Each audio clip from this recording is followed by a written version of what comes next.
Le déploiement de force était relativement impressionnant.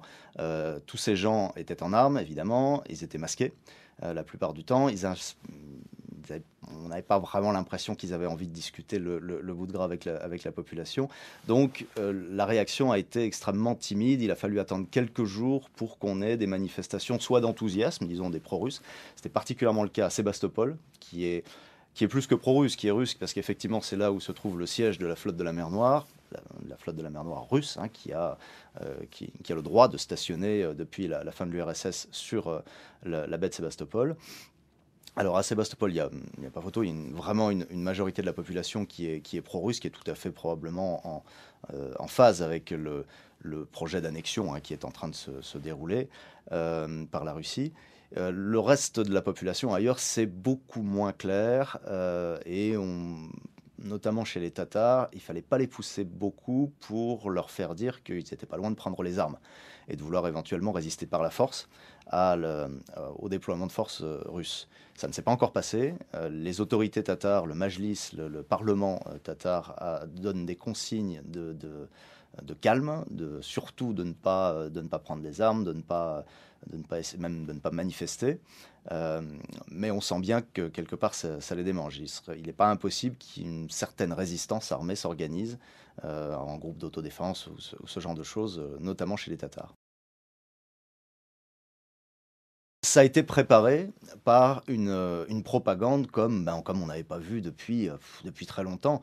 Bon, personnellement, moi, ça me rappelle beaucoup ce que j'ai pu voir dans les années 90 quand, il y a eu, ces guerres, balkaniques, hein, autour de l'ex-Yougoslavie. On avait une propagande absolument folle, du côté, des Serbes à l'époque et là des chaînes de télévision russes qui pouvaient raconter absolument n'importe quoi.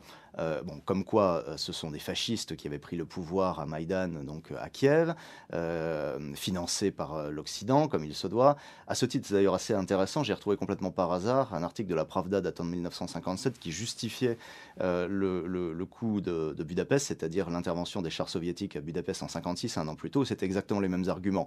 Budapest, à l'époque, aurait été pris par des néo-nazis financés par l'Occident et les troupes soviétiques de l'époque seraient intervenues pour défendre les communistes.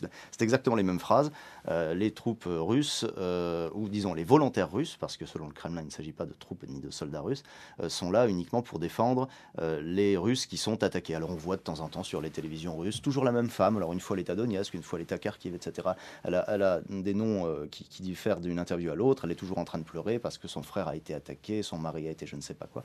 Voilà, donc ça c'est de la pure propagande, et on voit pas mal d'autres choses sur les télévisions russes, comme par exemple, on vous parle de la Crimée, puis on vous montre des images des affrontements qu'il y a eu sur Maïdan. Il y a eu des affrontements effectivement sur Maïdan assez violents, avec cocktail Molotov, avec tirs, etc.